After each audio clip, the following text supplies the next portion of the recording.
Selamat siang pemirsa, Dewan Kehormatan Penyelenggara Pemilu atau DKPP menjatuhkan sanksi peringatan keras terakhir kepada Ketua Komisi Pemilihan Umum atau KPU, Hashim Asyari pada Senin 5 Februari 2024.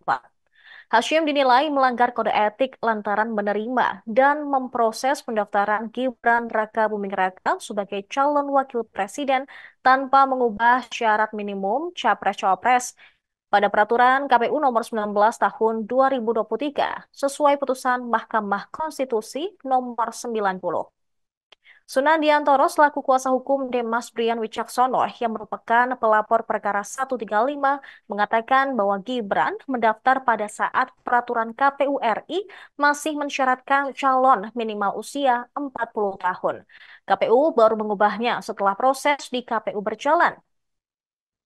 Dalam pertimbangan putusan yang dibacakan oleh anggota DKPP, Idewa KD Iyarsa Rakasandi, KPU seharusnya segera melakukan konsultasi dengan DPR dan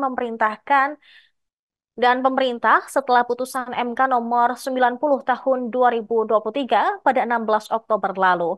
Ini diperlukan agar peraturan KPU nomor 19 tahun 2023 selaku aturan teknis Pilpres bisa segera direvisi akibat dampak putusan MK. Wiyarsa mengatakan para teradu mengajukan konsultasi kepada DPR pada 23 Oktober atau 7 hari setelah putusan MK diucapkan. Menurut Wiyarsa dalam persidangan, para teradu berdalih baru mengirimkan surat pada 23 Oktober karena DPR saat sedang dalam masa reses. Tetapi alasan dari KPU terkait keterlambatan permohonan konsultasi dengan DPR dan pemerintah setelah putusan MK tidak tepat.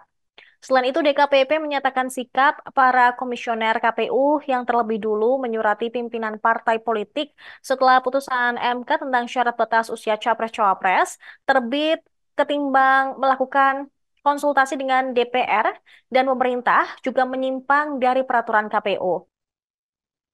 Pada 25 Oktober tahun lalu, KPU juga telah menerima berkas pendaftaran Gibran. Padahal berdasarkan peraturan KPU nomor 19 tahun 2023 yang ketika itu belum direvisi, Gibran tidak memenuhi syarat karena belum berusia 40 tahun. Download Tribun X sekarang, menghadirkan lokal menjadi Indonesia.